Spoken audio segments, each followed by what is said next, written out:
wabarakatuh.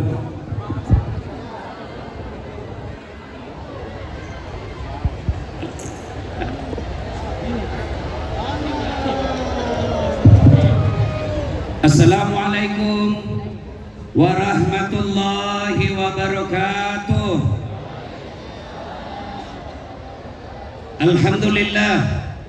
Alhamdulillahi rabbil alamin. Wa bihi nasta'inu ala umurid dunya waddin. Ashhadu an la ilaha illallah wa ashhadu anna Muhammadan abduhu wa rasuluh. Allahumma salli ala Sayyidina Muhammad wa ala alihi wa sahbihi ajma'in. Amma ba'd. Faqad qala Allah subhanahu wa ta'ala fi kitabil karim. Bismillahirrahmanirrahim. Ya ayyuhalladzina amanu taqullaha haqqa tuqatih wa la tamutunna illa wa antum muslimun. Wahai orang-orang yang beriman, bertakwalah kalian kepada Allah dengan sebenar-benarnya takwa, dan janganlah kalian mati kecuali dalam keadaan beragama Islam. Ayat ini menginformasikan kepada kita, banyak di antara umat Islam ngakunya Islam, KTP-nya Islam, tapi belum tentu matinya dalam keadaan beragama Islam. Insya Allah kita tidak akan mati dalam keadaan mencuri. Insya Allah kita tidak akan mati dalam keadaan ngerampok. Insya Allah kita tidak akan mati dalam keadaan berzina. Tapi yang bisa membuat kita mati kafir, hobi aklil haram, suka dan hobi memakan makanan haram.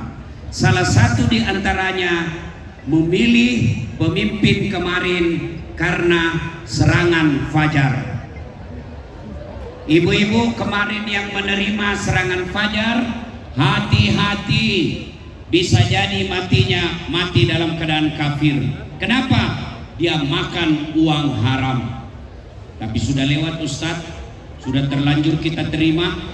Caranya, kembalikan uangnya caleg yang sempat kau terima tapi tidak sempat kau coblos.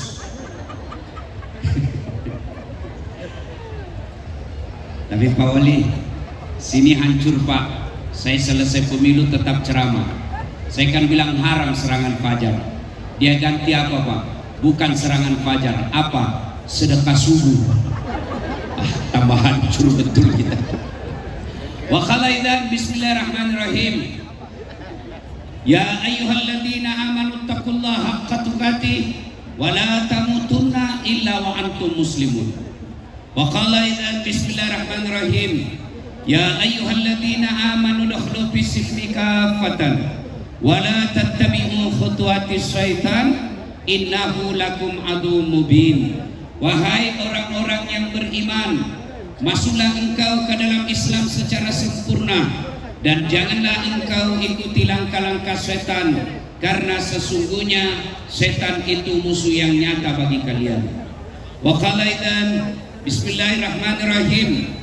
Innallaha wa malaikatahu yusalluna 'alan nabi ya ayyuhalladzina amanu sallu alaihi wa sallimu taslima. Sadaqallahul azim. Maha benar Allah dengan segala firman-Nya.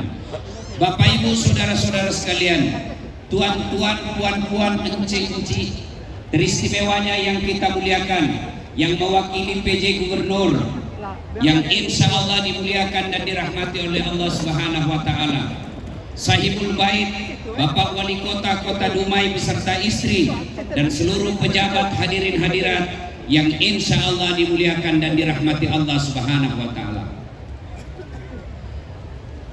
Ibu bapak, sebelum kita bicara, saya mau tanya, ibu-ibu, Pak, pernah lihat ada orang kawat di giginya? Pernah lihat? Pernah? Masya Allah, ternyata itu Pak Wali mahal. Ada mahasiswa saya tanya, apa itu di gigimu? Biasanya pagar yang dikawat, ini gigi dikawat. Saya bilang mahal lah itu. Ini Ustaz 40 juta. Satu kali umroh Pak. Dia simpan di giginya. Saya bilang, Dek, Kau kira itu kawat gigimu yang mahal? Bukan. Apa yang mahal? Gigi. Biar kamu pasang behel harga 100.000, tapi tidak ada gigimu, apa kamu kawat? Berarti yang mahal bukan behel, yang mahal gigi, dan Allah kasih kita gratis. Hebatnya lagi nih gigi bu, dibatasi tumbuh dan panjangnya. Bapak Ibu pernah tidak bayangkan bagaimana seandainya gigi tumbuh seperti rambut? Gondrong semua sudah mulutnya ini pejabat yang di depan saya. Saya tidak Pak PJ Gubernur, mewakili PJ Gubernur, tidak mungkin jadi asisten satu kalau giginya sudah gondrong. Maka kita ucapkan Alhamdulillah. Dedek, ini ada kamera nih yang di depan kita. Banyak kamera saya itu bahkan harganya ratusan juta. Mau saya kasih? Mau? Gratis? Mau? Tapi begitu saya kasih langsung buta. Mau? Mau? Berarti yang mahal bukan kamera. Apa yang mahal? Mata. Allah kasih gratis. Hebatnya lagi di mata, Allah sertakan ada yang disebut sensor pemisah. Dia bisa bedakan mana istri, mana tetangga. Dia bisa bedakan mana istri, mana sekretaris. Bayangkan kalau tidak bisa dibedakan mana istri, mana tetangga, tertukar-tukar istri. Kenapa malam Ahad ini beda rasanya? Ternyata Satpol PP. Maka kita ucapkan Alhamdulillah. Dedek, mau saya kasih handphone iPhone 15 1 tera.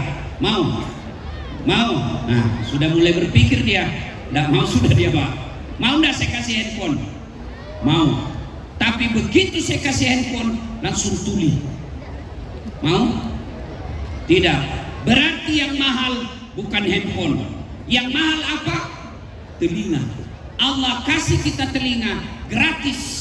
Dan hebatnya lagi bisa dibedakan mana suara laki-laki, mana suara perempuan.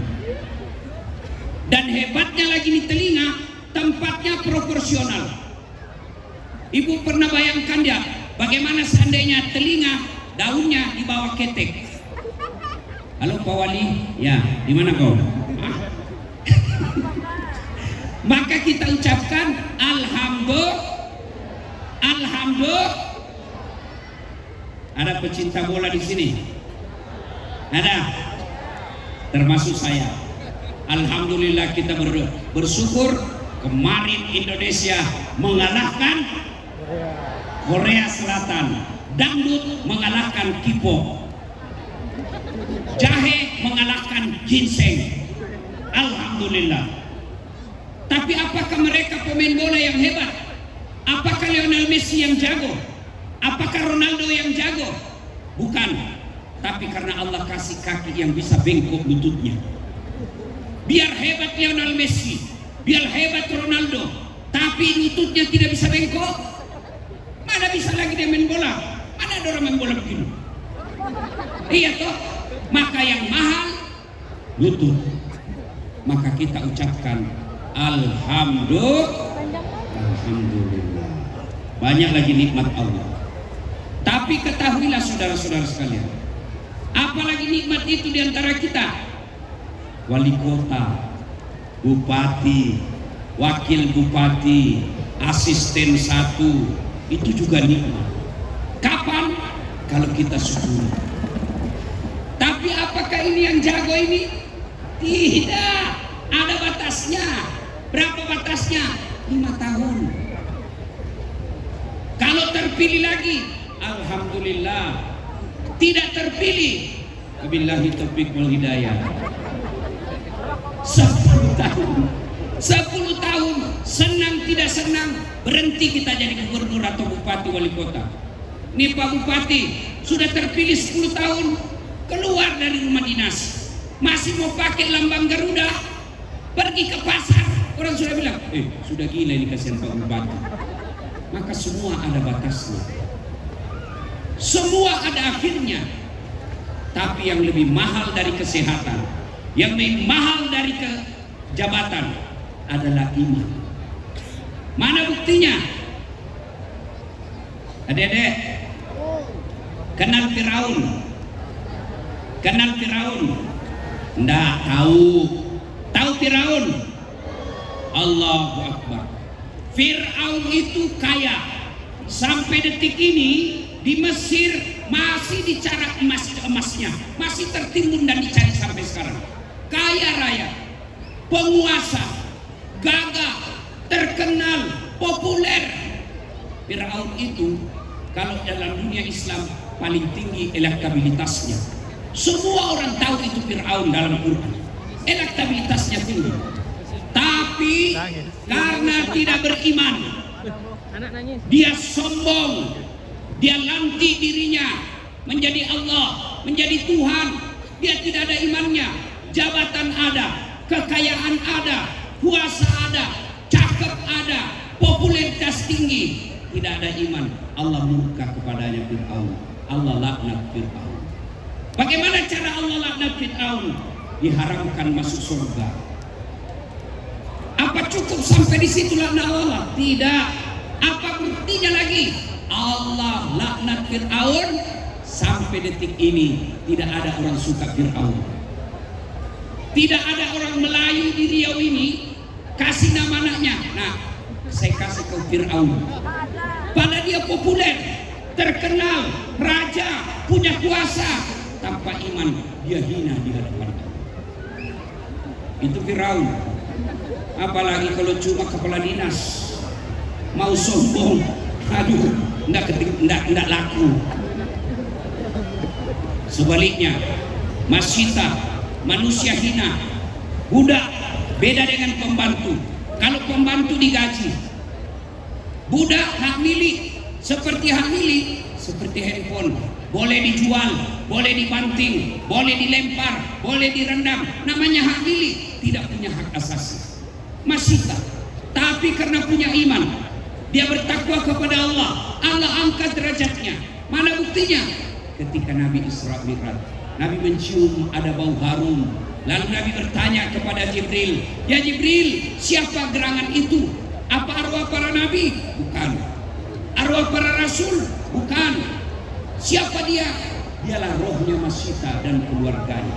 Allah muliakan sampai detik ini. Harumnya tidak ada yang sama rohnya. Cukup sampai di situ? Tidak. Allah lagi kasih kemuliaan Masyita. Meskipun dia budak, tukang sisir anaknya Fir'aun, Allah muliakan. Mana buktinya? Berapa banyak manusia perempuan kasih nama anaknya Masyita. Berarti Bapak Ibu yang saya muliakan, yang jauh lebih penting adalah iman. Kaya penting, tanpa iman tidak ada gunanya. Jabatan penting, tanpa iman hina di hadapan manusia. Pertanyaannya, bagaimana cara memelihara iman? Salah satu cara memelihara iman, menggalakkan MTQ. Menggalakkan MTQ seperti ini. Cuma setelah ada MTQ seperti ini, tentu harus ada hikmah yang kita ambil. Jangan sekedar perhelatan seperti ini, kita tidak mengambil iktibar dari pelaksayaannya. MTQ apa hikmahnya? Satu, melahirkan kaum-kaum intelektual muslim. Adik-adik, itu yang di sana yang terang pakai baju putih, mungkin itu peserta MTQ. Mana peserta MTQ-nya? Yang di sini. Adik-adik, ini yang ceramah, alumni peserta MTQ. Apa yang selalu saya ikuti sejak saya SMP, SMA dan kuliah? MSQ. Ada kan lomba MSQ? Musabakah? Nah, 3 orang kan? Saya bagian penceramanya. Saya alumni MTQ Pak, saya bukan alumni pondok. Coba saksikan, lihat-lihat adik-adik, ustadz-ustadz kondang yang ada di Indonesia, umumnya kan alumni Timur Tengah, iya kan? Dari Saudi, dari Kairo, dari Yaman, dari Mesir, dan Atlantik, Universitas Hasanuddin Makassar. Tapi dari mana saya belajar dakwah? MTQ. Maka adik-adik sekalian yang hadir, jangan kau pernah minder. Hebat pidato bahasa Inggris, tapi tidak mengalahkan pidato Quran. Hebat bahasa Jepang, tidak ada nilainya di hadapan Allah dibanding kau kuasai Al-Quran. Ini tempatnya. Jangan pernah minder. Maka yang pertama, hikmah dari MTQ melahirkan kaum intelektual. Apa cukup sampai di situ? Tidak ada gunanya kalau mereka tidak dikasih kesempatan. Maka tuan-tuan yang ada di sini sebagai pejabat, manfaatkan mereka. Kalau ada penerimaan pegawai honor, kasih peluang mereka. Bapak-bapak polisi, angkatan laut, angkatan udara, kasih peluang para penghafal Quran, orang-orang ahli tafsir Al-Quran. Kenapa? Insya Allah dia akan mendekatkan diri kepada Allah, kepada pimpinannya.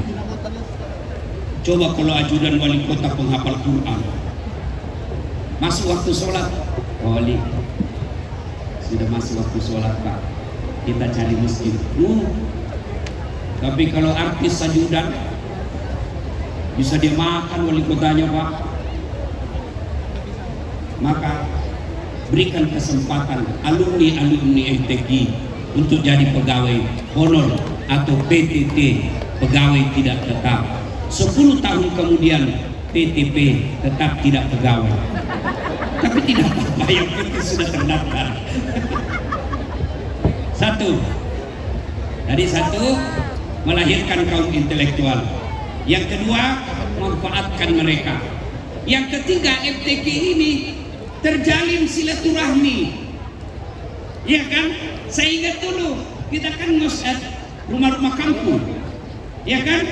Kita tidak tinggal di hotel, tinggal di rumah warga. Dari peserta Bengkalis, berkenalan dengan peserta Dumai, dan di situ biasanya peluang ketemu jodoh. Dek, ada cewek, nggak usah pacar-pacaran, habis waktu, menguras emosi, bikin galau. Kalau ada kau suka, lebih baik suruh cepat lamar, selesai urusan. Tidak ada pekerjaan, rezeki jaminan dari Allah. Bukan pekerjaan membuat bahagia rumah tangga, tapi iman. Kalau harta membuat bahagia rumah tangga, tidak ada rumah tangga orang kaya yang cerai. Tapi saya melihat berapa banyak rumah tangga yang kaya cepat cerai. Kenapa? Karena sombong dan saling menghina pasangannya. Ya, silaturahmi. Yang keempat, hikmah dari MTQ seperti ini, menghidupkan perekonomian.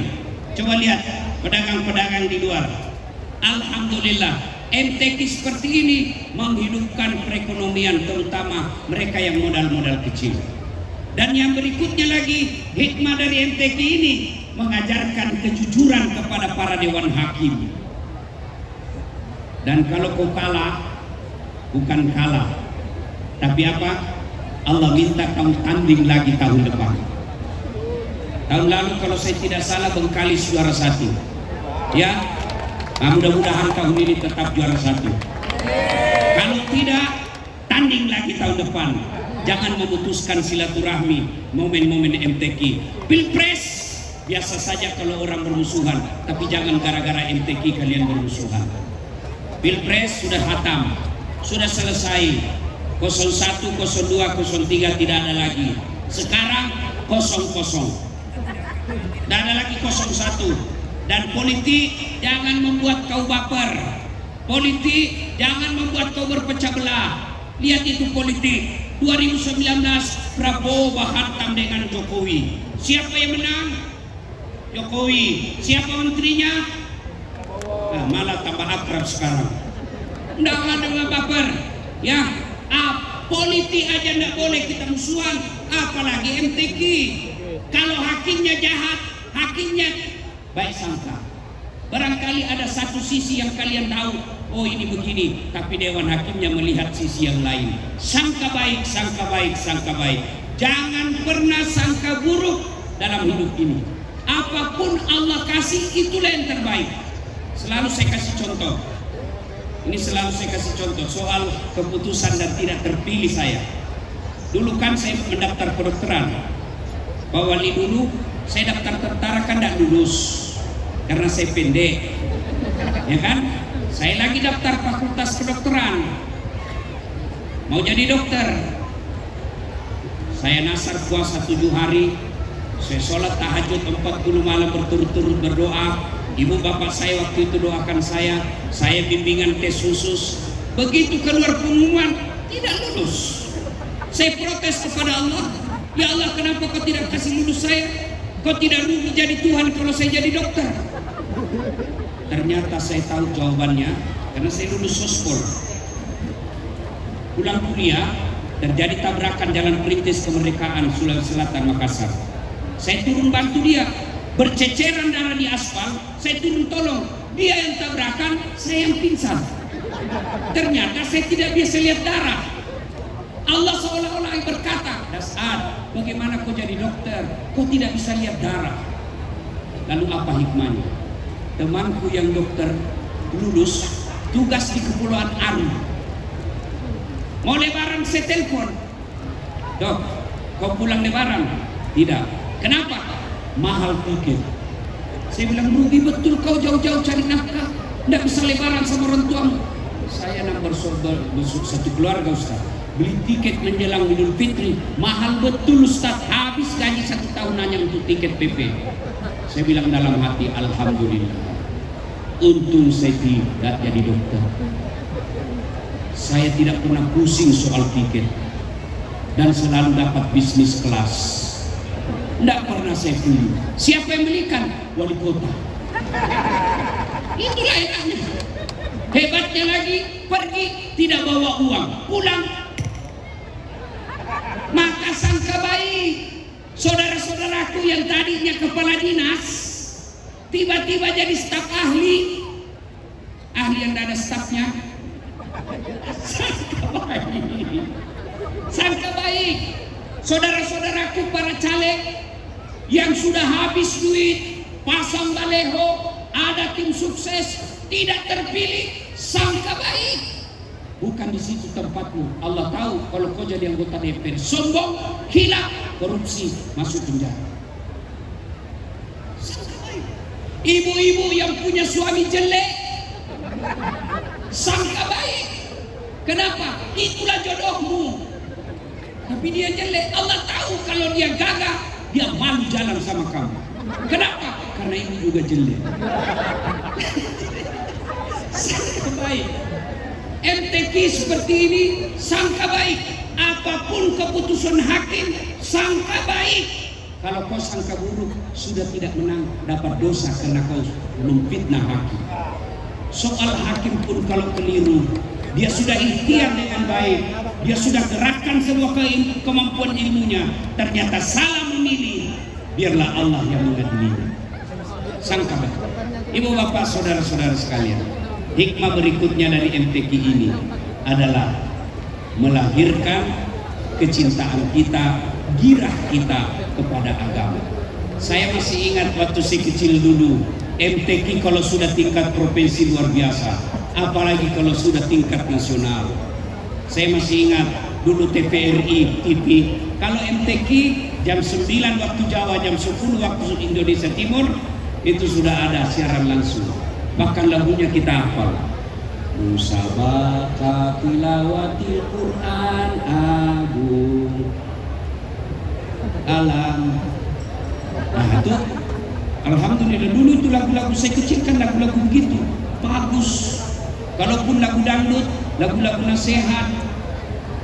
Mengapa minuman itu haram?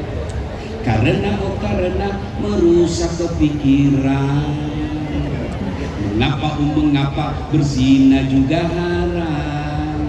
Karena itu cara binatang. Mengapa semua yang asik-asik itu diharamkan? Mengapa semua yang enak-enak juga diharamkan? Jawabannya,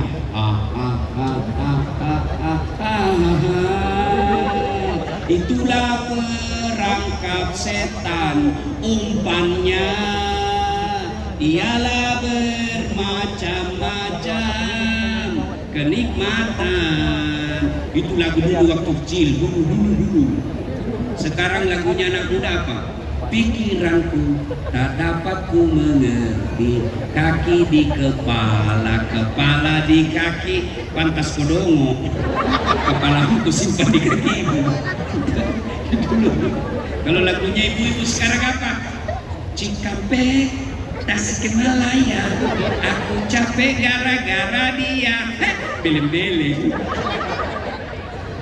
Ya, ibu bapak saudara-saudara sekalian, MTQ seperti ini syiar. Meskipun ada juga teman-teman kita yang baca kitabnya setengah-setengah, MTQ bid'ah. Itu MTQ tidak ada pada zaman Nabi. Betul, MTQ tidak ada pada zaman Nabi. Ini hanya syiar. Kalau dia bilang tidak ada pada zaman Nabi, maka kau naik tanah suci lah, jangan pakai pesawat. Kenapa? Pada zaman Nabi naik haji dari Madinah ke Mekah pakai unta.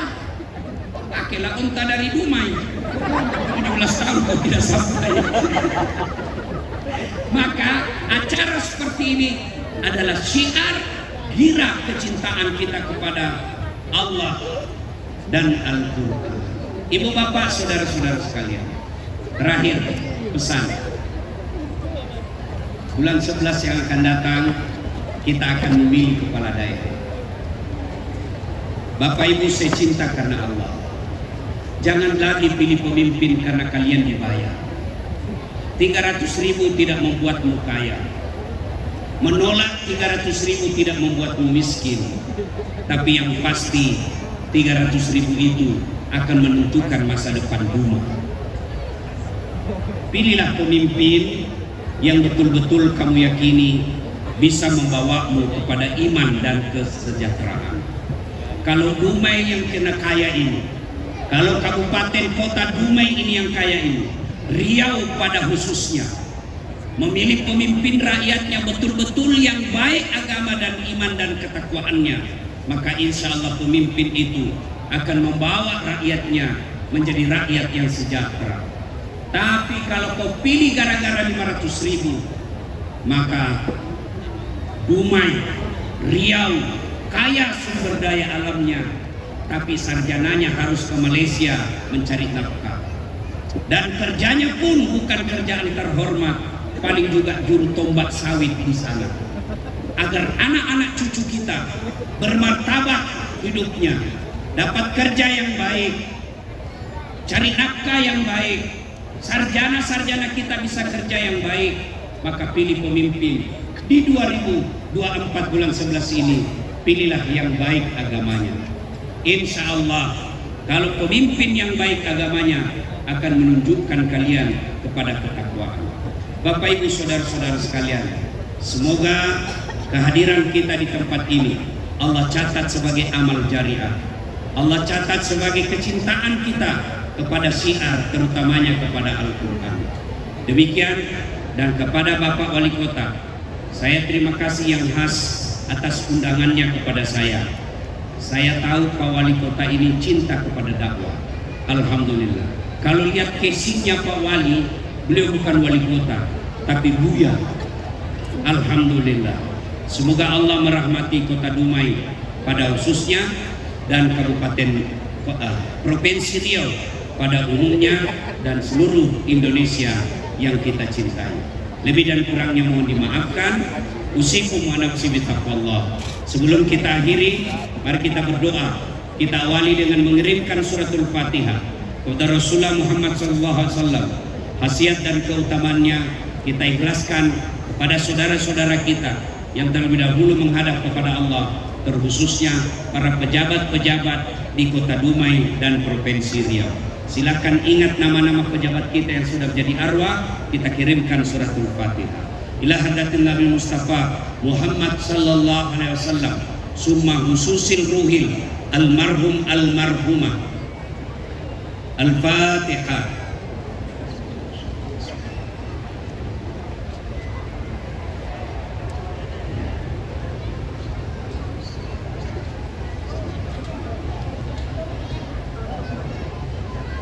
Amin. A'udzu billahi minasyaitonir rajim. Bismillahirrahmanirrahim. Allahumma salli ala sayyidina Muhammad wa ala ali sayyidina Muhammad. Allahumma ghfir lil mu'minina wal mu'minat wal muslimina wal muslimat al ahya'i minhum wal amwat innaka sami'un qaribun mujibud da'wat wa kadiyal hajat. Allahumma inna nas'aluka salamatan fid din, salamatan fid dunya wal akhirah, wa afiatan fil jasad, wa siyadatan fil ilmi, wa barakatan fil rizq, wa taubatan qablal maut, wa rahmatan indal maut, wa maghfiratan ba'dal maut. Allahumma hawwin alaina fi sakaratil maut, wa najatan minan nari wal afwa indal hisab. Rabbana la tuzigh qulubana ba'da idh hadaitana wa hab lana min ladunka rahmah innaka antal wahhab. Rabbana innana sami'na munadi yunadi lil iman an aminu bi rahmatika ya arhamar rahimin. Ya Allah, saat memberi hidayah, berikan hidayah kepada para pemimpin kami, tunjukkan yang hak adalah hak dan berikan kesanggupan kepadanya melaksanakan yang hak itu. Tunjukkan yang batil adalah batil dan berikan kesanggupan kepada pemimpin kami untuk memerangi kebatilan itu. Ya Allah, Zat yang Maha membalas, balaslah segala kebaikan orang-orang yang telah mewakafkan waktu, harta dan ilmunya untuk kemajuan MTQ ini. Angkat harkat dan martabatnya, wujudkan cita-citanya, bahagiakan keluarganya, dan jika kelak menghadap kepadamu, hadapkan dalam iman dan Islam. Rabbana atina fid dunya hasanah wa fil akhirati hasanah wa qina adzabannar. Subhana rabbika rabbil izzati amma yasifun wa salamun alal mursalin walhamdulillahi rabbil alamin. Terima kasih. Usikum wa nafsi bitaqwallah fastabiqul khairat. Assalamualaikum warahmatullahi wabarakatuh.